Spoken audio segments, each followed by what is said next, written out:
Hello engineers, welcome to Xylem technical. അപ്പോൾ നമ്മൾ ഇന്ന് പുതിയൊരു വീഡിയോ ആയിട്ട് വന്നിട്ടുള്ളത് വരാനിരിക്കുന്ന PWD AE എക്സാമിന് സ്ട്രക്ചറൽ അനാലിസിസിൽ നിന്ന് ചോദിച്ചിട്ടുള്ള പ്രീവിയസ് ഇയർ ക്വസ്റ്റ്യൻസിൻ്റെ ഡിസ്കഷനുമായിട്ടാണ്. നിങ്ങൾക്കറിയാം, ഒരു AE ലെവൽ എക്സാമിൻ്റെ സിലബസ് നമ്മൾ നോക്കുന്ന സമയത്ത് നമുക്ക് സ്ട്രെങ്ത് ഓഫ് മെറ്റീരിയൽസും സ്ട്രക്ചറൽ അനാലിസിസും കൂടിയിട്ട് 10 മാർക്കാണ് അല്ലേ വരാറുള്ളത്. അതിൽ നമുക്കൊരു 3 മാർക്ക് അല്ലെങ്കിൽ 4 മാർക്കിൻ്റെ ചോദ്യങ്ങളാണ് എസ്സേയിൽ നിന്ന് കിട്ടാറുള്ളത്. അപ്പോൾ നിങ്ങളൊരു പ്രീവിയസ് ഇയർ ക്വസ്റ്റ്യൻ പേപ്പറുകൾ എടുത്ത് നോക്കുന്ന സമയത്ത് നിങ്ങൾക്ക് മനസ്സിലായിട്ടുണ്ടാവും കൂടുതലായിട്ട് നിങ്ങൾ ഫോക്കസ് ചെയ്ത് പഠിക്കേണ്ട ഭാഗങ്ങൾ എന്ന് പറയുന്നത് ഒന്ന് നമ്മുടെ സ്റ്റാറ്റിക് ഇൻഡിറ്റർമിനസിയുടെ ചാപ്റ്റർ, അതുപോലെ തന്നെ ആർച്ചിൻ്റെ ചാപ്റ്റർ, ഇൻഫ്ലുവൻസ് ലൈൻ ഡയഗ്രത്തിൻ്റെ ചാപ്റ്റർ. ഇത്രയും ഭാഗത്ത് നിന്ന് സ്ഥിരമായിട്ട് PSC പ്രീവിയസ് ഇയർ ക്വസ്റ്റ്യൻസ് ചോദിച്ച് കാണുന്നുണ്ട്. ഓക്കെ, അപ്പോൾ നമ്മൾ ഇന്ന് ഇതുവരെ നടന്നിട്ടുള്ള കുറച്ച് AE എക്സാംസിൽ ചോദിച്ചിട്ടുള്ള സ്ട്രക്ചറൽ അനാലിസിസിൽ നിന്നുള്ള പ്രോബ്ലംസ് ആണ് ചെയ്യാനായിട്ട് പോകുന്നത് കേട്ടോ. പ്രോബ്ലംസ് മാത്രമല്ല, തിയറി ക്വസ്റ്റ്യൻസും എക്സാമിന് ധാരാളമായിട്ട് ചോദിച്ചിട്ടുണ്ട്. അപ്പം അതാണ് നമ്മൾ നോക്കുന്നത്. സോ നമുക്കധികം സമയം കളയാതെ ആദ്യത്തെ ചോദ്യത്തിലേക്ക് കടക്കാം. ഇതാണ് നമ്മുടെ ഒന്നാമത്തെ ചോദ്യം. ഓക്കെ, എല്ലാവരും ക്വസ്റ്റ്യൻ ശ്രദ്ധിച്ച് വായിച്ച് നോക്കിയിട്ട് ആൻസർ കിട്ടുന്നുണ്ടോ എന്നുള്ളത് ഫസ്റ്റ് ചെക്ക് ചെയ്യുക കേട്ടോ. ആൻസർ കിട്ടുന്നുണ്ടോ എന്നുള്ളത് ആദ്യമേ ചെക്ക് ചെയ്യാം. ഓക്കെ, എന്താണ് നമ്മുടെ ആദ്യത്തെ ചോദ്യം പറയുന്നത്? An axially loaded member of length L and area of cross section A is subjected to a tensile load of P. If E denotes the Young's modulus of elasticity, the strain energy stored in the member is equal to. ഇതാണ് നമ്മുടെ question. Okay, അപ്പോൾ എന്താ പറയുന്നത്? നമ്മുടെ member axially loaded ആയിട്ടുള്ള മെമ്പറാണ്. അവിടെ develop ചെയ്യണ സ്ട്രെയിൻ എനർജി എന്താണെന്നുള്ളതാണ് നമ്മളോട് ചോദിച്ചത്. അപ്പോൾ ആരാണ് ഒരു ആക്സിയലി ലോഡഡ് ആയിട്ടുള്ള മെമ്പർ? നമ്മൾ SA പഠിക്കുന്ന സമയത്ത് പഠിച്ചിട്ടുണ്ട്. ട്രസ് എന്ന് പറയുന്നത് ഒരു ആക്സിയലി ലോഡഡ് ആയിട്ടുള്ള മെമ്പറാണെന്ന് പഠിച്ചിട്ടുണ്ട് അല്ലേ. ട്രസ്സുകളെ നമ്മൾ പറയാം പിൻജോയിൻറ്റഡ് ആയിട്ടുള്ള സ്ട്രക്ചേഴ്സ് ആണെന്നാണ് പറയാം. കാരണം എന്താ? പിൻജോയിൻറ്റഡ് ആയിട്ടുള്ള സ്ട്രക്ചേഴ്സ് ആണെന്നാണ് പറയാം. അവരെന്താ റിജിഡ് അല്ല, പിൻജോയിൻ്റ് ആണ്. അല്ലെങ്കിൽ ഫ്രിക്ഷൻലെസ് ഹിഞ്ചസുകൾ കൊണ്ടാണ് ട്രസ്സുകൾ ഫോം ചെയ്തതെന്നാണ് നമ്മൾ പറയാറുള്ളത് അല്ലേ. ഇപ്പം ഞാനൊരു ട്രസ് കൺസിഡർ ചെയ്യുകയാണെങ്കിൽ നിങ്ങൾക്കറിയാം, നമ്മൾ ഏതൊരു ട്രസ് എടുത്താലും ആ ട്രസ്സിൽ ലോഡ് എന്ന് പറയുന്നത് ആക്ട് ചെയ്യുന്നത് എവിടെയാണ് ചോദിച്ചു കഴിഞ്ഞാൽ ജോയിൻസിലായിരിക്കും അല്ലേ. ജോയിൻസിലായിരിക്കും. ഒരിക്കലും ലോഡ് എവിടെ ആക്ട് ചെയ്യില്ല? ഒരു ട്രസ്സിൽ മെമ്പറിൽ ലോഡ് ആക്ട് ചെയ്യില്ല, ജോയിൻറ്റുകളിലായിരിക്കും ലോഡ് ആക്ട് ചെയ്യുന്നുണ്ടായിരിക്കാം. അപ്പോൾ അതുകൊണ്ട് തന്നെ നമ്മുടെ ട്രസ്സുകളുടെ മെമ്പറുകളിൽ ഫോം ചെയ്യുന്നത് എന്ത് മാത്രമായിരിക്കും? ആക്സിയൽ ഫോഴ്സ് മാത്രമായിരിക്കും. അവിടെ ഷിയർ ഡിഫോർമേഷൻസോ ബെൻഡിങ്ങോ ഒന്നും തന്നെ എവിടെ ഉണ്ടാകുന്നില്ല, ഒരു ട്രസ്സിൻ്റെ കേസിൽ ഉണ്ടാകുന്നില്ല. അപ്പോൾ അതുകൊണ്ട് തന്നെ ഒരു ട്രസ്സിൽ ഒരു സ്ട്രെയിൻ എനർജി ഡെവലപ്പ് ചെയ്യുന്നുണ്ടെങ്കിൽ അത് എന്തുകൊണ്ട് മാത്രമായിരിക്കും? ആക്സിയൽ ഫോഴ്സുകൾ കൊണ്ട് മാത്രമായിരിക്കും. ഇനി എപ്പോഴാണ് ഒരു മെമ്പറിൽ സ്ട്രെയിൻ എനർജി സ്റ്റോർ ആവണേ? നമ്മൾ എക്സ്റ്റേണലി ഒരു ലോഡ് കൊടുക്കുന്ന സമയത്ത് അതിൽ കുറച്ച് എനർജി സേവ് ചെയ്ത് വെക്കുന്നുണ്ട്. ആ എനർജീനെയാണ് നമ്മൾ പൊതുവേ എന്ത് വിളിക്കാറുള്ളത്? സ്ട്രെയിൻ എനർജി എന്ന് വിളിക്കാറുള്ളത്. അപ്പോൾ നമ്മൾ ഈ ആക്സിയലി ലോഡഡ് ആയിട്ടുള്ള ഒരു മെമ്പറിൽ സ്ട്രെയിൻ എനർജി U എന്ന് പറയുന്നത് നമ്മൾ എങ്ങനെയാണ് അതിൻ്റെ ഇക്വേഷൻ പറയാം? P²L/2AE. P²L/2AE ആണ് എന്ത് വരുന്നത്? നമ്മുടെ ട്രസ്സിൻ്റെ അല്ലെങ്കിൽ ആക്സിയലി ലോഡഡ് ആയിട്ടുള്ള മെമ്പറിൻ്റെ സ്ട്രെയിൻ എനർജിയുടെ ഇക്വേഷനായിട്ട് വരിക. ഇത് വളരെ ഇമ്പോർട്ടൻ്റ് ആയിട്ട് പഠിച്ചിരിക്കണം. പ്രീവിയസ് ഇയർ ക്വസ്റ്റ്യൻ ആയിട്ട് PSC ചോദിച്ചതാണ്. ഓക്കെ, രണ്ടാമത്തെ ചോദ്യം കാണാം. സെക്കൻഡ് ക്വസ്റ്റ്യൻ, മറ്റൊരു റിപ്പീറ്റഡ് ആയിട്ടുള്ള previous year question. Static indeterminacy of a propped cantilever beam. ഒരു പ്രോപ്പഡ് കാൻഡിലിവർ ബീമിൻ്റെ സ്റ്റാറ്റിക് ഇൻഡിറ്റർമിനസി ആണ് ചോദ്യം. നോർമലി ചെയ്ത് പ്രാക്ടീസ് ഉള്ള ഒരാൾക്ക് ഇതിൻ്റെ ഫിഗറൊന്നും വരയ്ക്കേണ്ട ആവശ്യമില്ല. ഡയറക്റ്റായിട്ട് തന്നെ ആൻസർ കണ്ടുപിടിച്ച് എഴുതാനായിട്ട് പറ്റും മൈൻഡ് കാൽക്കുലേഷനിൽ. ജസ്റ്റ് ഞാൻ ഒന്ന് ഫിഗർ വരയ്ക്കാം. ഇത് കാൻഡിലിവർ ബീമാണ്. സോ പ്രോപ്പഡ് ആണ്. അപ്പോൾ അതിൻ്റെ എൻഡിൽ എന്തുണ്ടാവും? സപ്പോർട്ട് ഉണ്ട് അല്ലേ. അപ്പോൾ ഇതെന്താ? പ്രോപ്പഡ് കാൻഡിലിവർ ബീമാണ്. സോ നമുക്കറിയാം ഒരു പ്രോപ്പഡ് കാൻഡിലിവർ ബീമാണ്. ഞാനൊരു ഭീമിൻ്റെ സ്റ്റാറ്റിക് ഇൻഡിറ്റർമിനസി കണ്ടുപിടിക്കുകയാണെങ്കിൽ സ്റ്റാറ്റിക് ഇൻഡിറ്റർമിനസി എന്ന് പറയുന്നത് എന്താ? ഇൻറ്റേർണൽ പ്ലസ് എക്സ്റ്റേണൽ ആണ് സ്റ്റാറ്റിക് ഇൻഡിറ്റർമിനസി. ബീം എന്ന് പറയുന്നത് ഒരു ഓപ്പൺ സ്ട്രക്ചർ ആയതുകൊണ്ട് ഇന്റേണൽ സ്റ്റാറ്റിക് ഇൻഡിറ്റർമിനസി അവിടെ 0 ആയിരിക്കും. എക്സ്റ്റേണൽ സ്റ്റാറ്റിക് ഇൻഡിറ്റർമിനസിയുടെ വാല്യൂ R മൈനസ് ഇ ആണ് അല്ലേ. സോ ഇനി 6 ഇവിടുത്തെ നമ്പർ ഓഫ് റിയാക്ഷൻസ് എത്രയാ? ഇതൊരു ഫിക്സ്ഡ് എൻഡ് ആണ് അല്ലേ, 3 റിയാക്ഷൻസ് ഡെവലപ്പ് ചെയ്യും. ഇതൊരു റോളർ സപ്പോർട്ട് ആയതുകൊണ്ട് റോളർ സപ്പോർട്ടിൽ നമുക്ക് ഹൊറിസോണ്ടലി ഉള്ള മൂവ്മെൻറ്റും റൊട്ടേഷനും പോസിബിൾ ആണ്, വെർട്ടിക്കലി ഉള്ള മൂവ്മെൻ്റ് ആണ് പോസിബിൾ അല്ലാതെ. അപ്പോൾ അവിടെ ഒരു റിയാക്ഷനും ആണ് ഡെവലപ്പ് ചെയ്യാം. അപ്പോൾ ടോട്ടൽ റിയാക്ഷൻ 3 + 1 4 ആണ്. അവൈലബിൾ ഇക്വിലിബ്രിയം ഇക്വേഷൻ എന്ന് പറയുന്നത് 3 ആണ്. ഓക്കെ, സോ നമുക്കിനി കണ്ടുപിടിച്ചൂടെ? DSE എന്ന് പറയുമ്പോൾ എന്താ വരിക? 4 - 3 which is equal to 1 so that degree of static indeterminacy എന്ന് പറയുന്നത് 1 ആണ് എന്ന് കിട്ടി. 1 ആണ് എന്ന് കിട്ടി. സോ നമ്മുടെ ആൻസർ എന്താ? ആൻസർ എന്ന് പറയുന്നത് ഓപ്ഷൻ സി 1 ആണ് എന്ന് കിട്ടി. ഓക്കെ, ഇതും റിപ്പീറ്റഡ് ആയിട്ട് PSC ചോദിച്ചിട്ടുള്ള ഒരു ചോദ്യമാണ് കേട്ടോ. അപ്പോൾ ഇതാണ് രണ്ടാമത്തെ ചോദ്യം. ഇതുപോലെ ഏതൊരു ബീം വന്നാലും നമ്മൾ എന്താ ചെയ്യേണ്ടത്? ഇതുപോലെ ഇന്റേണൽ സ്റ്റാറ്റിക് ഇൻഡിറ്റർമിനസിനെ 0 ആക്കി വെക്കുക, എക്സ്റ്റേണൽ സ്റ്റാറ്റിക് ഇൻഡിറ്റർമിനസി കണ്ടുപിടിക്കുക എന്നുള്ളതാണ് നമ്മൾ ചെയ്യേണ്ടത്. ഓക്കെ, ഇൻ കേസ് ഇപ്പോൾ നമ്മൾ കൺസിഡർ ചെയ്ത ബീമിൽ ഒരു ഹിഞ്ച് വന്നു വിചാരിക്കാം. നിങ്ങൾ വിചാരിക്കപ്പോൾ ഈ ഒരു ബീമിൽ ഒരു ഹിഞ്ചുള്ള കേസാണ് നമുക്ക് തന്നതെങ്കിൽ അപ്പം എന്താ ഈ ഒരു ഇക്വേഷന് വ്യത്യാസം വരിക? എക്സ്റ്റേണൽ സ്റ്റാറ്റിക് ഇൻഡിറ്റർമിനസിയുടെ ഇക്വേഷനിൽ ചെറിയൊരു വ്യത്യാസം വരും. എന്താ അത്? R മൈനസ് ഇ ഡാഷ് എന്നായിട്ട് മാറും.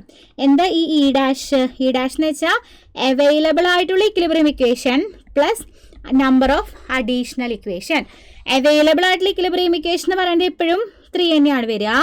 അഡീഷണൽ ഇക്വേഷൻ എന്താ? ഇവിടെ എത്ര ഹിഞ്ച് ഉണ്ട് നോക്കാം. ഒരു ഹിഞ്ച്. ഈ ഹിഞ്ച് എത്ര മെമ്പറിനെ കണക്ട് ചെയ്തിട്ടുണ്ട്? 1 2 മെമ്പറിനെ കണക്ട് ചെയ്തിട്ടുണ്ട്. അതായത് 2 - 1. അപ്പോൾ 1 ആണ് അവിടുത്തെ അഡീഷണൽ ഇക്വേഷൻ. അപ്പോൾ നമുക്ക് അവിടെ ഇ ഡാഷ് 4 എന്ന് കിട്ടും. ഓക്കെ, അപ്പോൾ ഇങ്ങനെയാണ് നമ്മൾ ഒരു അഡീഷണൽ ഹിഞ്ചിൻ്റെ കേസ് വന്നാൽ ഈ രീതിയിലാണ് നമ്മൾ ഫോളോ ചെയ്യേണ്ടി വരിക. ജസ്റ്റ് ഒന്ന് പറഞ്ഞു എന്ന് മാത്രമേ ഉള്ളൂ കേട്ടോ.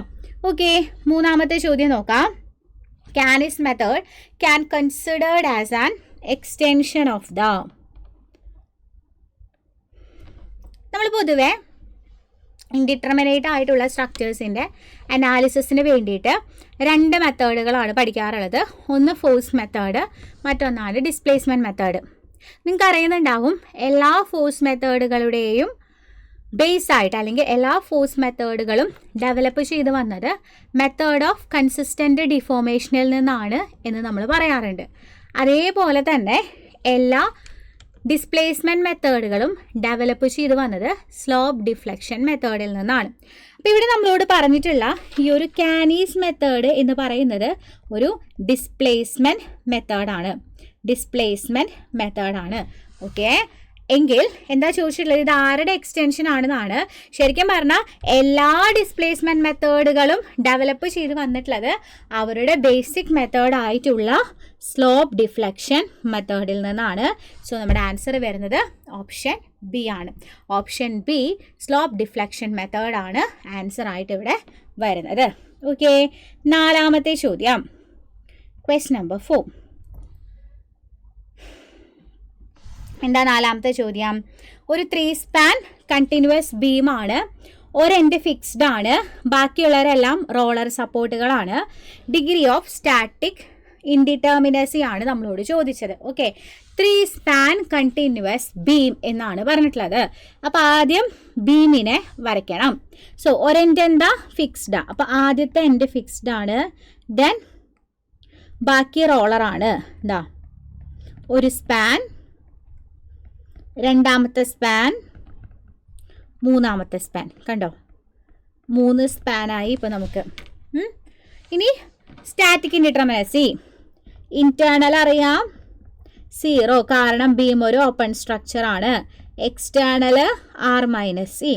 അതിന് നമ്പർ ഓഫ് റിയാക്ഷൻസ് കിട്ടണം. എളുപ്പമല്ലേ? ഫിക്സ്ഡ് എൻഡിൽ 3 റിയാക്ഷൻ. ഇവിടെ എന്താ? റോളർ സപ്പോർട്ടിൽ 1 1 1. Okay, 3 reaction total. അപ്പം നമ്പർ ഓഫ് റിയാക്ഷൻസ് 6 ആണ്. അവൈലബിൾ ഇക്വിലിബ്രിയം ഇക്വേഷൻ എന്ന് പറയുന്നത് 3 ആണ്. സോ DSE എന്ന് പറയുന്നത് 6 - 3 3. 6 minus 3, 3 ആണ് അവൈലബിൾ ആയിട്ടുള്ള എന്താണ് നമ്മുടെ കയ്യിലുള്ള നമുക്ക് കിട്ടിയിട്ടുള്ള നമ്മുടെ എക്സ്റ്റേണൽ സ്റ്റാറ്റിക് ഇൻഡിറ്റർമിനസി. അപ്പോൾ ഇൻറ്റേർണൽ സ്റ്റാറ്റിക് ഇൻഡിറ്റർമിനസി 0 ആയതുകൊണ്ട് സ്റ്റാറ്റിക് ഇൻഡിറ്റർമിനസിയുടെ വാല്യൂ എന്താ നമുക്ക് കിട്ടുക?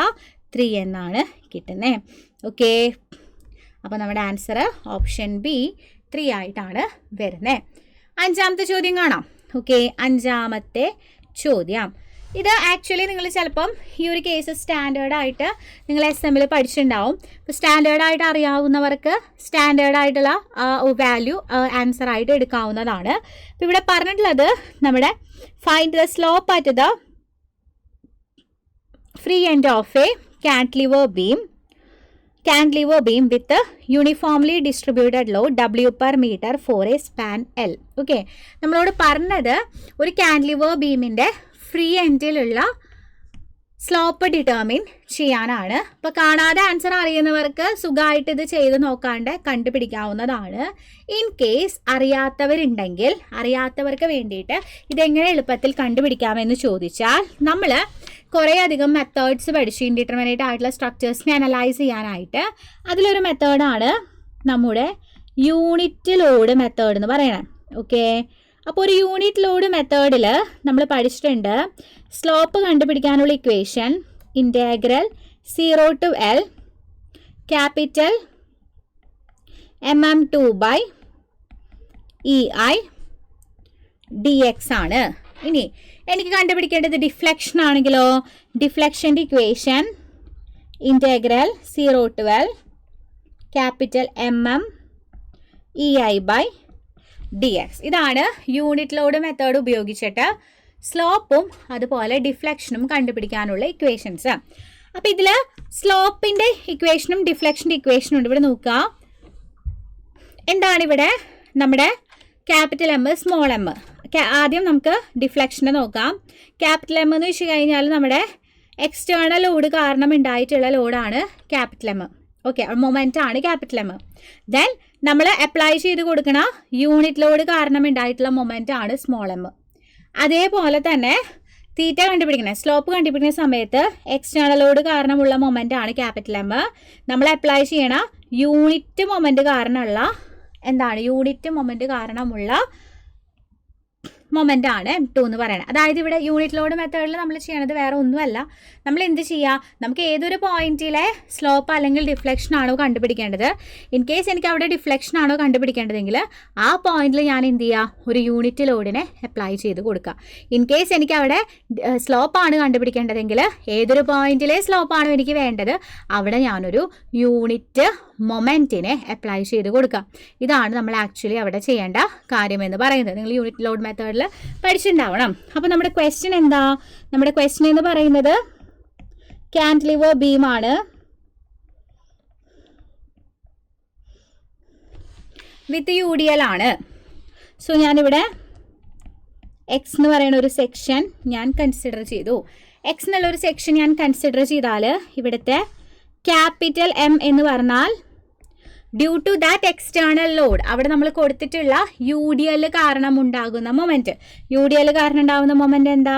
WX²/2. ഇനി M2 എന്ന് പറഞ്ഞു കഴിഞ്ഞാൽ ഇവിടെ യൂണിറ്റ് മൊമെൻറ്റ് കാരണം ഉണ്ടാകുന്ന മൊമെൻറ്റ്. ഇവിടെ ഞാൻ ഈ ഒരു എൻഡിലൊരു യൂണിറ്റ് മൊമെൻറ്റിനെ ഞാൻ അപ്ലൈ ചെയ്ത് കൊടുക്കുന്നു. അതെപ്പോഴും തന്നെയാണ് വരിക, യൂണിറ്റ് മൊമെൻറ്റിൻ്റെ വാല്യൂ അത് തന്നെയാണ് വരിക. ഓക്കെ, ഇനി എന്ത് ചെയ്യുക, ഇക്വേഷനിൽ ഇവിടെ നമ്മൾ സബ്സ്റ്റിറ്റ്യൂഷൻ കൊടുക്കുക. സോ ഞാൻ ഇക്വേഷനിൽ അതിനെ സബ്സ്റ്റിറ്റ്യൂട്ട് ചെയ്യുന്നു. സോ ഞാൻ സബ്സ്റ്റിറ്റ്യൂട്ട് ചെയ്യുന്ന സമയത്ത് നമുക്കറിയാം theta is equal to integral 0 to L capital M WX²/2 into 1 divided by EX. Okay, ഞാൻ എന്ത് ചെയ്യാണ്, ഞാൻ ഈ W/2EIനെ പുറത്തേക്ക് എടുത്താൽ ഇത് ഇൻ്റഗ്രേറ്റ് ചെയ്യുമ്പോൾ ഇതെനിക്ക് എന്താ വരിക, X³/3 integral 0 to L. So W limit apply ചെയ്താൽ WL³/6CI. ഇതായിരിക്കും നമ്മുടെ ഫ്രീ കാൻറ്റിലിവർ ബീമിൻ്റെ ഫ്രീ എൻഡിലുള്ള സ്ലോപ്പിൻ്റെ വാല്യൂ? കാൻറ്റിലിവർ ബീമിൻ്റെ ഫ്രീ എൻഡിലുള്ള സ്ലോപ്പിൻ്റെ വാല്യൂ എന്ന് പറയുന്നത് ഇതായിരിക്കും. നോക്കിയേ, ആൻസർ ഏതാപ്പോൾ വരിക? യെസ്, നമ്മുടെ ഓപ്ഷൻ ബി ആണ് ഇവിടെ നമുക്ക് ആൻസർ ആയിട്ട് വന്നത്. ഇനി ഇൻ കേസ് നമ്മളോട് ഈ ക്വസ്റ്റ്യനിൽ നമ്മളോട് ചോദിച്ചത് ഇവിടുത്തെ ഫ്രീ എൻഡിലുള്ള ഡിഫ്ലക്ഷനാണ് കണ്ടുപിടിക്കാൻ ചോദിച്ചത് എന്ന് വിചാരിക്കാം. അപ്പോൾ എന്താ ഇവിടെ വ്യത്യാസം വരിക? ഡിഫ്ലക്ഷനാണ് ചോദിച്ചതെന്നുണ്ടെങ്കിൽ, ഡിഫ്ലക്ഷൻ ആണെന്നുണ്ടെങ്കിൽ ഞാൻ കൺസിഡർ ചെയ്തിട്ടുള്ള ഈ ഒരു ബീമില്ലേ, ഈ ബീമിൽ ഞാൻ എക്സ് എന്നുള്ളൊരു സെക്ഷൻ കൺസിഡർ ചെയ്തു.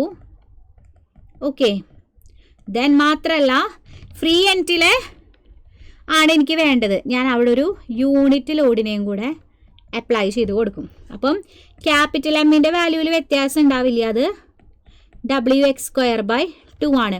പക്ഷെ നമ്മുടെ സ്മോൾ എം എന്ന് പറയുന്നത് എന്തായിട്ട് മാറും?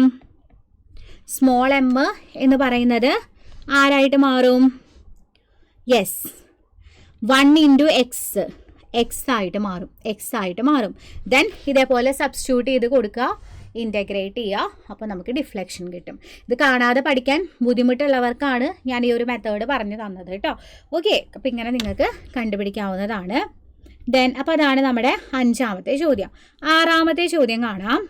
ഇത് ഒരു പ്രാവശ്യം മാത്രമേ ഇങ്ങനൊരു ചോദ്യം ILDയിൽ നിന്ന് ചോദിച്ചിട്ടുള്ളൂ. ചോദ്യം ഇതാണ്: ഒരു കണ്ടിന്യൂസ് ബീമാണ് ABC, അതുപോലെ എന്താണ് A ഹിഞ്ച്ഡ് ആണ്, ബിയും സിയും റോളറാണ്. ABയുടെയും BCയുടെയും സ്പാൻ തന്നിട്ടുണ്ട്. അവിടെ ഒരു ഇന്റേണൽ ഹിഞ്ച് ഉണ്ട് BCയുടെ മിഡിലിൽ, അതിന് D എന്നാണ് പേര് കൊടുത്തിരിക്കുന്നത്. Find the value of ordinate at D corresponding to the ILD for shear at A. ഞാൻ എന്താണ് എയുടെ സപ്പോർട്ടിൽ ഉണ്ടാവണ എയുടെ സപ്പോർട്ടിലെ ഷിയറിൻ്റെ ILD ഞാൻ പ്ലോട്ട് ചെയ്യുകയാണെന്ന് വിചാരിക്കാം. ആ സപ്പോർട്ട് റിയാക്ഷൻ്റെ ILD ഞാൻ പ്ലോട്ട് ചെയ്യുകയാണെങ്കിൽ ഞാൻ A എന്ന് പറയുന്ന എൻഡിൽ നിന്ന് ഈ C എന്ന് പറയുന്ന എൻഡിലേക്ക് ഞാൻ ഈ യൂണിറ്റ് ലോഡിനെ മൂവ് ചെയ്യിപ്പിക്കുന്ന സമയത്ത് എൻ്റെ സപ്പോർട്ട് Aയിലെ റിയാക്ഷൻ ഉണ്ടാകുന്ന വ്യത്യാസമാണ് എനിക്ക് മനസ്സിലാവണത് അല്ലേ? അത് Dയിലെത്തുമ്പോൾ ആ ഓർഡിനേറ്റിൻ്റെ വാല്യൂ എന്താണ് എന്നതാണ് ഇവിടെ നമ്മളോട് ചോദിച്ചത്. ഓക്കെ, അപ്പം ഞാൻ ഈ ഒരു ബീം ഇവിടെ പ്ലോട്ട് ചെയ്യുകയാണെങ്കിൽ ഇതാ നിങ്ങൾ നോക്കിയേ, A എന്ന് പറയുന്ന എൻഡ് ഹിഞ്ച്ഡ് ആണ്. ഓക്കെ, ദെൻ ബിയും സിയും B റോളറാണ്, സിയും റോളറാണ്. ഓക്കെ, കുറച്ചിങ്ങോട്ട് നീക്കി വരയ്ക്കാം. ഇത് 6 മീറ്റർ ആണ് സ്പാൻ, ഇത് 4 മീറ്റർ ആണ്. ഇതിൻ്റെ നടുക്കിലായിട്ട് ആരുണ്ട്? ഒരു ഹിഞ്ച് ഉണ്ട്. ഓക്കെ, അപ്പം 2 A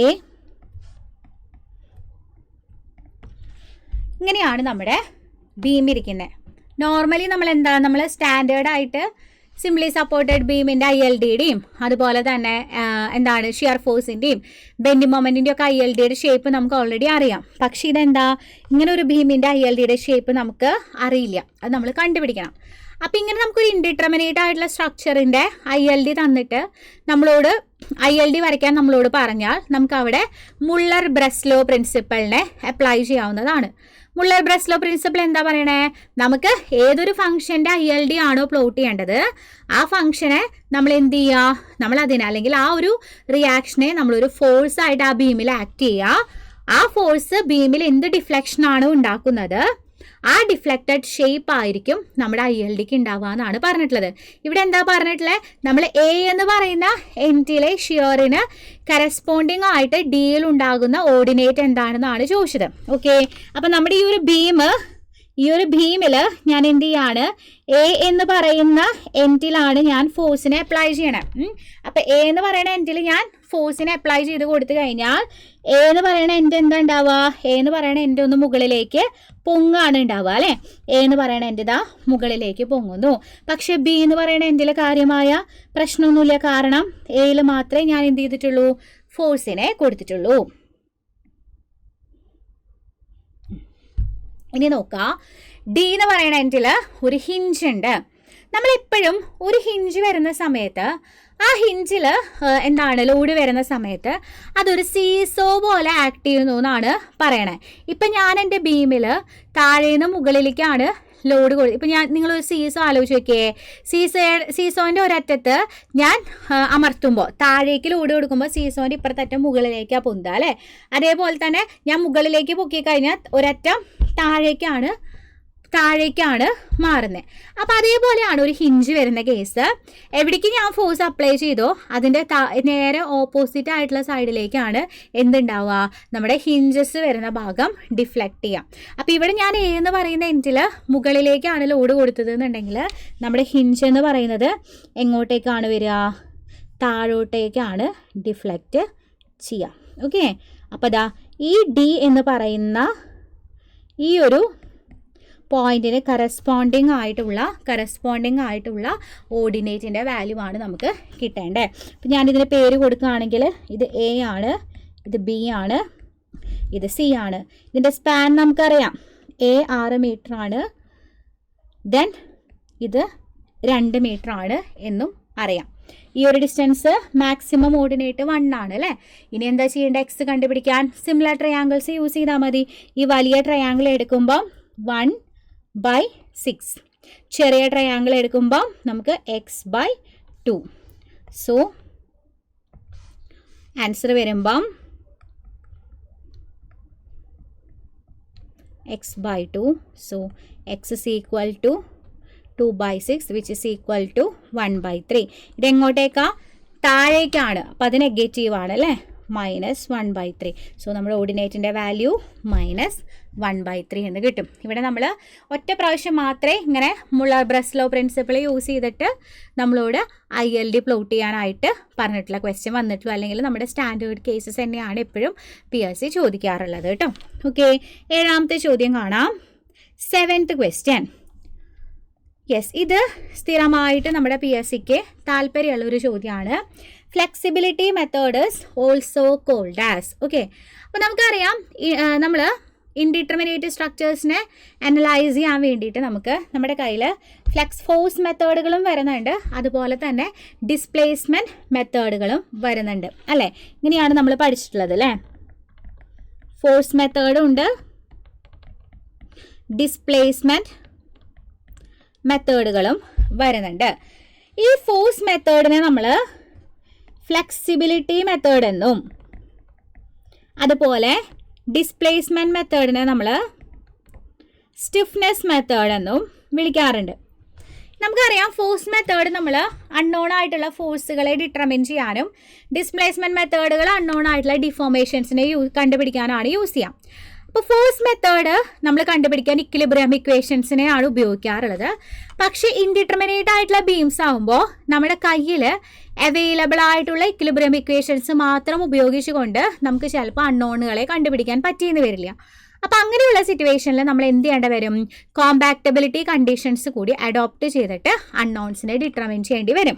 അതുകൊണ്ട് തന്നെ നമ്മൾ ഈ ഫോഴ്സ് മെത്തേഡിനെ കോമ്പാക്റ്റബിലിറ്റി മെത്തേഡ് എന്ന് വിളിക്കാറുണ്ട്.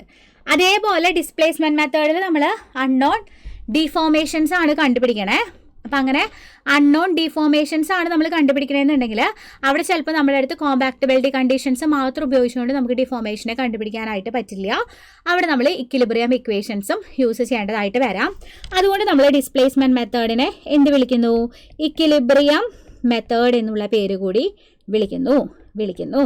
കണ്ടോ, ഇതാണ് ഇവരുടെ പേരുകൾ. അപ്പോൾ ഫോഴ്സ് മെത്തേഡിനെ നമ്മൾ ഫ്ലെക്സിബിലിറ്റി എന്നും കോമ്പാക്റ്റബിലിറ്റി മെത്തേഡ് എന്ന് വിളിക്കുമ്പോൾ ഡിസ്പ്ലേസ്മെൻറ്റ് മെത്തേഡിന് നമ്മൾ സ്റ്റിഫ്നെസ് എന്നും ഇക്വിലിബ്രിയം മെത്തേഡ് എന്നും നമ്മൾ വിളിക്കുന്നു.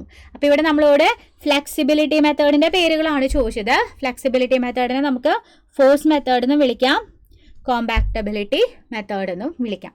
ഇവിടെ കറക്റ്റ് ആയിട്ടുള്ള ആൻസർ 1ഉം 2ഉമാണ് വരിക. ഓക്കെ, 8ാമത്തെ ചോദ്യം കാണാം. 8ാമത്തെ ചോദ്യം. എന്താ 8ാമത്തെ ചോദ്യം പറഞ്ഞിട്ടുള്ളത്? ആർച്ചിൽ നിന്നുള്ള ചോദ്യമാണ്. ആർച്ചിൽ നിന്ന് എപ്പോഴും നമുക്ക് ആർച്ചിൻ്റെ ഇക്വേഷൻസ് നിങ്ങൾ പഠിച്ചു വയ്ക്കുക. ആർച്ചിൻ്റെ ഇക്വേഷനിൽ നിന്നാണ് ഡയറക്റ്റായിട്ട് സബ്സ്റ്റിറ്റ്യൂട്ട് ചെയ്യാനുള്ള ടൈപ്പ് ക്വസ്റ്റ്യൻസേ നമുക്ക് വരാറുള്ളൂ. ക്വസ്റ്റ്യൻ ഇതാണ്: A 3-hinged parabolic arch subject to a UDL of 30 kilonewton meter. Okay. Of the left half of the span. It has a span of 16 meter and central rise of 3 meter. The horizontal thrust at the left support will be. Left സപ്പോർട്ടിലുള്ള horizontal thrust ആണ് ചോദിച്ചത്. Normally ഒരു 3-hinged parabolic ആർച്ചിൽ throughout the span UDL വരികയാണെങ്കിൽ നമ്മൾ WL²/8H എന്നുള്ള ഇക്വേഷനാണ് എന്തിനു വേണ്ടി യൂസ് ചെയ്യാറുള്ളത്? ഹൊറിസോണ്ടൽ ത്രസ്റ്റ് കണ്ടുപിടിക്കാൻ യൂസ് ചെയ്യാറുള്ളത്. എപ്പോൾ? Through out the span UDL spread ആകുമ്പോൾ. ഇവിടെ നോക്കിയേ, ഹാഫ് സ്പാനിലെ UDL ഉള്ളൂ. അപ്പം അതിൻ്റെ നേരെ പകുതി സ്പാനിലെ UDL ഉള്ളൂ. അതുകൊണ്ട് തന്നെ ഹാഫ് സ്പാനിൽ UDL വരുന്ന സമയത്ത് അതിൻ്റെ ഇക്വേഷൻ WL²/16H ആണ്.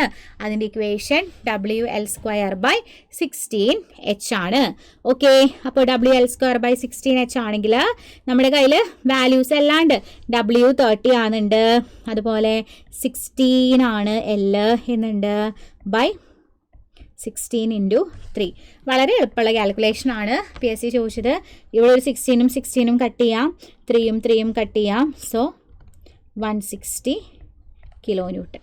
ഇതാണ് നമ്മുടെ ആൻസർ വരിക. അപ്പോൾ ആൻസർ എന്താ? Option D. ഇനി ഇതേപോലെ തന്നെ ഒരു 3-hinged പരാബോളിക് ആർച്ചിൻ്റെ ക്രൗണിൽ പോയിന്റ് ലോഡ് വരുന്ന കേസാണെന്ന് വിചാരിക്കാം. അപ്പോൾ നമ്മുടെ ഇക്വേഷൻ എന്താ? WL/4H കേട്ടോ. ഇക്വേഷൻസ് പഠിക്കാം. 3-hinged പരാബോളിക് ആർച്ചിൻ്റെ കേസും അതുപോലെ സെമി സർക്കുലർ ആർച്ചിൻ്റെ കേസിലും വരുന്ന ഇക്വേഷൻസ് പഠിച്ചു വെക്കുന്നത് നല്ലതാണ്. ക്വസ്റ്റ്യൻസ് ചോദിക്കാറുണ്ട്. ഓക്കെ, 9ാമത്തെ ചോദ്യം നോക്കുക. Question number 9. യെസ്, നമുക്ക് ഫസ്റ്റ് ക്വസ്റ്റ്യൻ നമ്മൾ കണ്ടത് ആക്സിയൽ ലോഡ് കാരണം ഡെവലപ്പ് ചെയ്യുന്ന സ്ട്രെയിൻ എനർജിയാണ്. എന്നാൽ ഇവിടെ ചോദിച്ചത് ഡ്യൂ ടു ബെൻഡിങ് കാരണം ഒരു ബീമിൽ ഡെവലപ്പ് ചെയ്യണ സ്ട്രെയിൻ എനർജിയാണ്. ബെൻഡിങ് സ്ട്രെസ് കാരണം ഡെവലപ്പ് ചെയ്യുന്ന സ്ട്രെയിൻ എനർജിയുടെ ഇക്വേഷനാണ് നമുക്ക് അറിയേണ്ടത്. എന്താ ബെൻഡിങ് സ്ട്രെസ് കാരണം ഡെവലപ്പ് ചെയ്യണ സ്ട്രെയിൻ എനർജിയുടെ equation? Integral 0 to L m²dx/EI. ഏതാണ്? m²dx/2EI. ഇതാണ് നമ്മുടെ ഇക്വേഷൻ എന്ന് പറയുന്നത്. കണ്ടോ, ബെൻഡിങ് കാരണമുള്ള സ്ട്രെയിൻ എനർജി അപ്പോൾ നമ്മളോട് ചോദിച്ചു, ആക്സിയൽ ലോഡ് കാരണമുള്ള സ്ട്രെയിൻ എനർജിയും ചോദിച്ചു. അപ്പോൾ രണ്ടും അറിഞ്ഞിരിക്കണം. ഓക്കെ, രണ്ടും നമുക്ക് അറിഞ്ഞിരിക്കണം. ദെൻ 10ാമത്തെ ചോദ്യം, ക്വസ്റ്റ്യൻ നമ്പർ 10. ക്വസ്റ്റ്യൻ നമ്പർ 10 ഇതെന്താ? നമുക്ക് ഒരു സിംപ്ലി സപ്പോർട്ടഡ് ബീമാണ് തന്നിട്ടുള്ളത്. സോ ആ ബീമിൻ്റെ കറക്റ്റായിട്ടുള്ള ഇൻഫ്ലുവൻസ് ലൈൻ ഡയഗ്രാം ഇതിലേതാണെന്നാണ് ചോദിച്ചിട്ടുള്ളത്. ബീമിൻ്റെ ലെങ്ത് L ആണ്. Okay, then shear force L/4 ഡിസ്റ്റൻസിലുള്ള ഷിയർ ഫോഴ്സുമാണ് നമുക്ക് കണ്ടുപിടിക്കേണ്ടതെങ്കിൽ ഇതിലേതാണ് കറക്റ്റായിട്ടുള്ള ILD?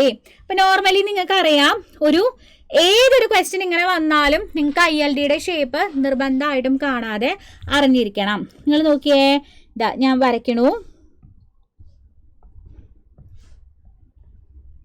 ഇത് A,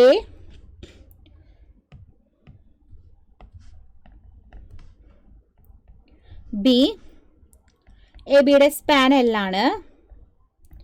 ഓക്കെ, ദെൻ നമ്മുടെ ലോഡ് എവിടെയായിരിക്കണേ? L/4 ഡിസ്റ്റൻസ് മാറിയിട്ടാണ് ലോഡ് വരുമ്പോഴുള്ള ഷിയർ ഫോഴ്സിൻ്റെ ILD ആണ്.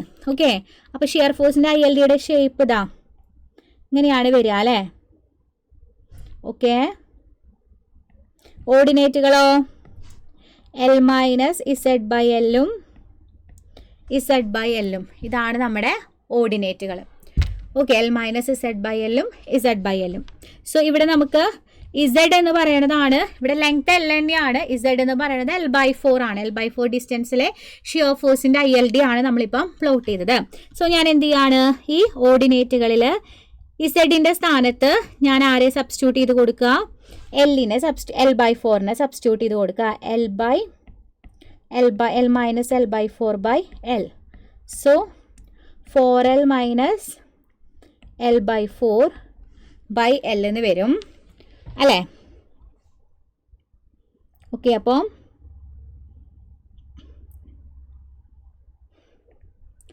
3L/4L എന്ന് വരും. സോ നമുക്ക് ആൻസർ എന്ത് കിട്ടും? 3/4 0.75 എന്ന് കിട്ടും. അതേപോലെ L/4/L. So 1/4 which is equal to 0.25. അപ്പോൾ 0.75ഉം 0.25ഉം ആണ് നമ്മുടെ ഓർഡിനേറ്റുകൾ വരുന്നത്. അപ്പോൾ ഇവിടെ ഏത് ILDയിലാണ് 0.75ഉം 0.25ഉം വരിക? യെസ്, ഏതിലാണ്? നോക്കിയേ, ഓപ്ഷൻ എ. യെസ്, അപ്പോൾ ഇതാണ് കറക്റ്റ് ആയിട്ടുള്ള ILDയുടെ ഷേപ്പ്. പി എന്ന് പറയുന്നതാണ് കറക്റ്റ് ആയിട്ടുള്ള നമ്മുടെ ILD എന്ന് പറയുന്നത്. ഓക്കെ, 11. Question number 11. 11ാമത്തെ ചോദ്യം എന്താണ്? Static and kinematic indeterminacy of A single bay frame കേട്ടോ. കൈനമാറ്റിക് ഇൻഡിറ്റർമിനസി ആണ് നമ്മളോട് ചോദിച്ചിട്ടുള്ളത്. Okay, static and kinematic indeterminacy ആണ് ചോദിച്ചിട്ടുള്ളത്. Single bay single story portal frame. അപ്പോൾ ഇതാ ഇത്രയേ ഉള്ളൂ. ഇത് സിംഗിൾ സ്റ്റോറി ആണ്, സിംഗിൾ ബേ ആണ്. ഇതിൻ്റെ സ്റ്റാറ്റിക് ആൻഡ് കൈനമാറ്റിക് ഇൻഡിറ്റർമിനസി. ഒരു ഫ്രെയിമിൻ്റെ സ്റ്റാറ്റിക് ഇൻഡിറ്റർമിനസി നമുക്ക് ഒന്നുകിൽ ഡയറക്റ്റ് ഇക്വേഷൻ യൂസ് ചെയ്ത് കണ്ടുപിടിക്കാം, അല്ലെങ്കിൽ നമ്മുടെ സിമ്പിൾ മെത്തേഡ് ബീം ചെയ്യണ പോലെ ചെയ്യാം. അപ്പോൾ ഇതൊരു ഓപ്പൺ ഫ്രെയിം ആയതുകൊണ്ട് ഇൻറ്റേർണൽ സ്റ്റാറ്റിക് ഇൻഡിറ്റർമിനസി 0 ആണ്. എക്സ്റ്റേണൽ R-E ആണ്. രണ്ട് എൻഡും ഫിക്സ്ഡ് ആയതുകൊണ്ട് 6 - 3 എന്ന് കിട്ടി. ഇനി എന്താ? കൈനമാറ്റിക് ഇൻഡിറ്റർമിനസിയുടെ ഇക്വേഷൻ എന്താ? ഫോർ എ ഫ്രെയിം ആണെങ്കിലും ബീം ആണെങ്കിലും കൈനമാറ്റിക് ഇൻഡിറ്റർമിനസി 3J - R ആണ്. ട്രസ് ആണെങ്കിൽ അതെന്താവും? 2J - R ആവും. അപ്പോൾ 3 × നമ്പർ ഓഫ് ജോയിൻസ് 1, 2, 3, 4, 6 റിയാക്ഷൻസ്. 12 - 6. അപ്പോൾ നമുക്ക് സ്റ്റാറ്റിക്കും കിട്ടി, കൈനമാറ്റിക്കും കിട്ടി. എത്രയാണ് നമ്മുടെ ആൻസർ വരിക? 3ഉം 6ഉമാണ് നമ്മുടെ ആൻസറായിട്ട് വരുന്നത്. ഓക്കെ, അതാണ് നമ്മുടെ 11ാമത്തെ ചോദ്യം. Okay, 12. Question number 12. Question number 12ൽ എന്താ പറയുന്നത്? ഒരു മൂവിങ് ലോഡ് 200 kN എയിൽ നിന്ന് ബിയിലേക്ക് മൂവ് ചെയ്യുന്നുണ്ട്. ഓക്കെ, സ്പാൻ 10 മീറ്റർ ആണ്. Maximum bending moment developed at section taken at 6 metre from A.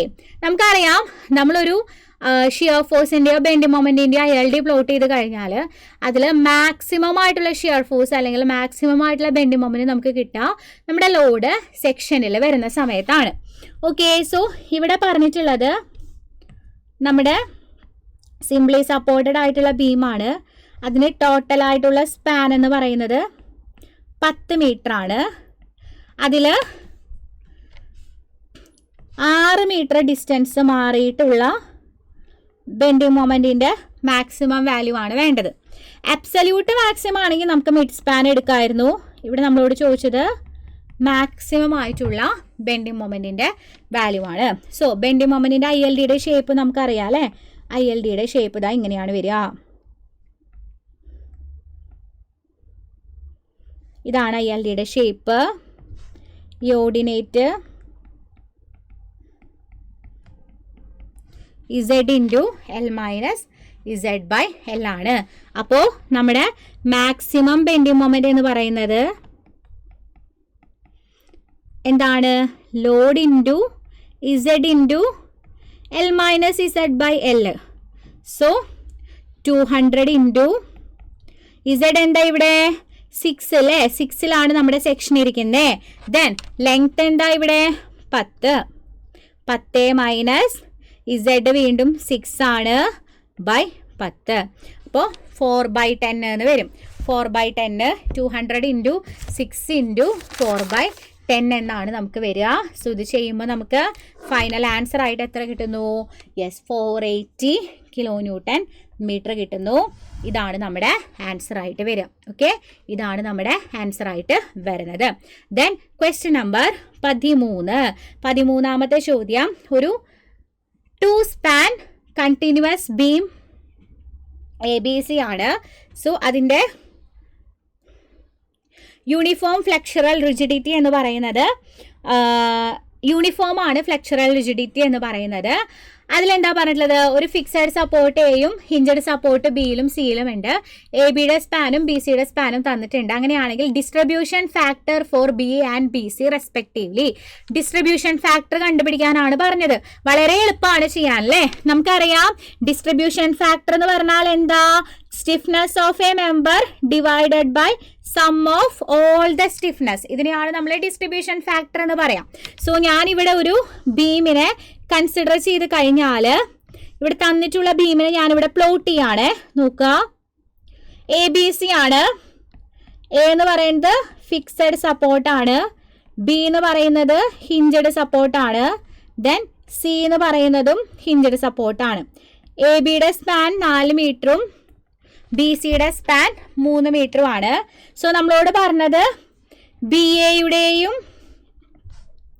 B സിയുടെയും distribution ഫാക്ടറാണ്. ഓക്കെ, അപ്പം നമ്മൾ ആക്ച്വലി ഇവിടെ ഒരു മെമ്പറിൻ്റെ ഡിസ്ട്രിബ്യൂഷൻ ഫാക്ടർ കണ്ടുപിടിച്ചാൽ മറ്റേതിനെ എന്ത് ചെയ്താൽ മതി, 1 മൈനസ് ചെയ്താൽ മതി. കാരണം എന്താ, sum of the distribution factor about ഒരു ജോയിന്റിന് ചുറ്റുമുള്ള മെമ്പേഴ്സിന്റെ ഡിസ്ട്രിബ്യൂഷൻ ഫാക്ടറിന്റെ സമ്മ് നമ്മൾ എടുത്താൽ നമുക്ക് അവിടെ വാല്യൂ എന്താ കിട്ടുക, 1 ആണ് നമുക്ക് വാല്യൂ കിട്ടുക അല്ലേ. നമുക്ക് വാല്യൂ കിട്ടുന്നത് 1 ആണ്. അപ്പോൾ ഒരു മെമ്പറിന്റെ ഡിസ്ട്രിബ്യൂഷൻ ഫാക്ടർ ഇവിടെ കണ്ടുപിടിച്ച് കഴിഞ്ഞാൽ നമുക്ക് എന്ത് ചെയ്യാം, പിന്നെ 1 മൈനസ് ചെയ്താൽ മതി. ശരി, ഞാനപ്പോൾ എ ബിയുടെ ഡിസ്ട്രിബ്യൂഷൻ അല്ലെങ്കിൽ ബി എയുടെ ഡിസ്ട്രിബ്യൂഷൻ ഫാക്ടർ ഞാൻ കണ്ടുപിടിക്കാമെന്ന് വിചാരിക്കാം.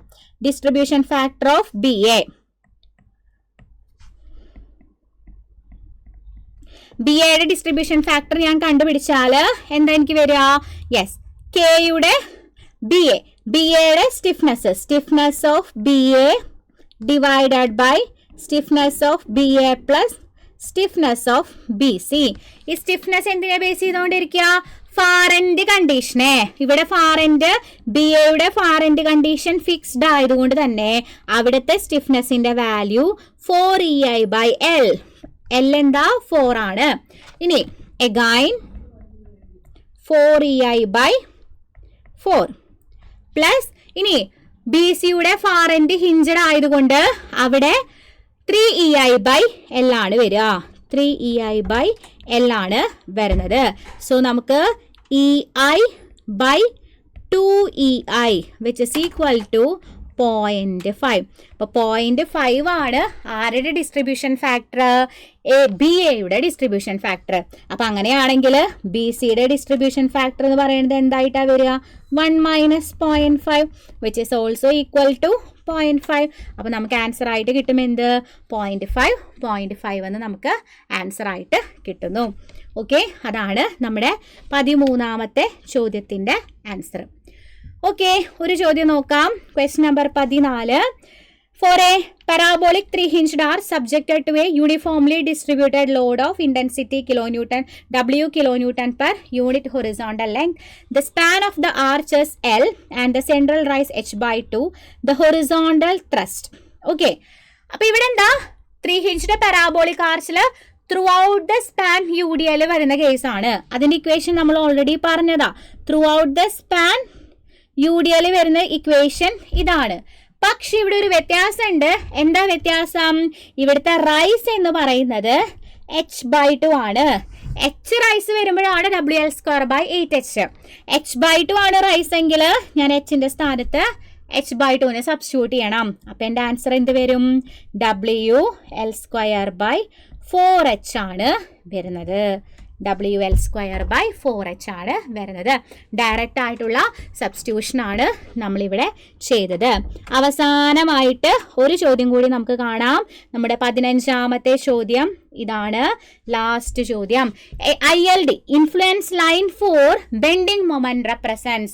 ഞാനൊരു ബെൻഡിങ് മൊമെന്റിന്റെ ഇൻഫ്ലുവൻസ് ലൈൻ ഡയഗ്രാം വരച്ചു കഴിഞ്ഞാൽ അതെന്തിനെയാണ് സൂചിപ്പിക്കുന്നത്, നമുക്കറിയാം. നോർമലി നമ്മളൊരു ബെൻഡിങ് മൊമെന്റ് ഡയഗ്രാം വരയ്ക്കുന്ന സമയത്ത് നമ്മൾ എന്താ ചെയ്യുക, ലോഡിനെ ഒരു സ്ഥലത്ത് ഫിക്സ് ചെയ്ത് വെച്ചിട്ട് പല സെക്ഷൻസ് കൺസിഡർ ചെയ്യാണ് ചെയ്യുക. ബട്ട് നോർമലി നമ്മൾ ILD പ്ലോട്ട് ചെയ്യുമ്പോൾ ലോഡിന്റെ പൊസിഷൻ മാറ്റി വെച്ചിട്ടാണ് നമ്മൾ ILDനെ പ്ലോട്ട് ചെയ്യുക. അപ്പം അതുകൊണ്ട് തന്നെ നമുക്ക് പറയാൻ പറ്റും എന്താണ്, it is the bending moment at a specified section of beam for different position of load position പലതാകുമ്പോൾ ഉള്ള ബെൻഡിങ് മൊമെന്റിന്റെ വാല്യൂ ആണ് നമ്മുടെ ILD കാണിക്കുന്നത് എന്ന് പറയാം. അപ്പോൾ നമ്മൾ 15 ചോദ്യങ്ങൾ ഡിസ്കസ് ചെയ്തിട്ടുണ്ട്. അപ്പോൾ വരാനിരിക്കുന്ന PWD എക്സാമിന് ഈ ഒരു ഭാഗങ്ങൾ ഫോക്കസ് ചെയ്തുകൊണ്ട് നിങ്ങൾ നന്നായിട്ട് പഠിക്കാനായിട്ട് നോക്കുക. പിന്നെ നിങ്ങൾക്കറിയാം നമുക്കിനി ഇറിഗേഷൻ AE KWAE ഒക്കെ നമുക്ക് വരാനിരിക്കുന്നുണ്ട്. അപ്പോൾ നിങ്ങൾ ഈ എക്സാമിന് പഠിച്ചു തുടങ്ങാൻ പോകുന്നുള്ളൂ എങ്കിൽ നമ്മുടെ സൈലം ടെക്നിക്കലിൻ്റെ ഏറ്റവും പുതിയ online AE batch target AE 2.0 batch start ചെയ്തിട്ടുണ്ട്. സോ നമ്മുടെ കോഴ്സ് ഫീ വരുന്നത് 12,999 ആണ്. അപ്പോൾ ഈ എക്സാമിന് തയ്യാറെടുക്കാൻ നിങ്ങൾക്ക് താല്പര്യം ഉണ്ടെങ്കിൽ നമ്മുടെ കോഴ്സിലേക്ക് ജോയിൻ ചെയ്യാവുന്നതാണ്. സോ ഈ ഒരു സ്ക്രീനിൽ കാണുന്ന നമ്പറിൽ വിളിച്ചിട്ട് നിങ്ങൾക്ക് അഡ്മിഷൻ എടുക്കാവുന്നതാണ് കേട്ടോ. ഓക്കെ, അപ്പോൾ നമുക്ക് മറ്റൊരു വീഡിയോ ആയിട്ട് വീണ്ടും കാണാം. താങ്ക്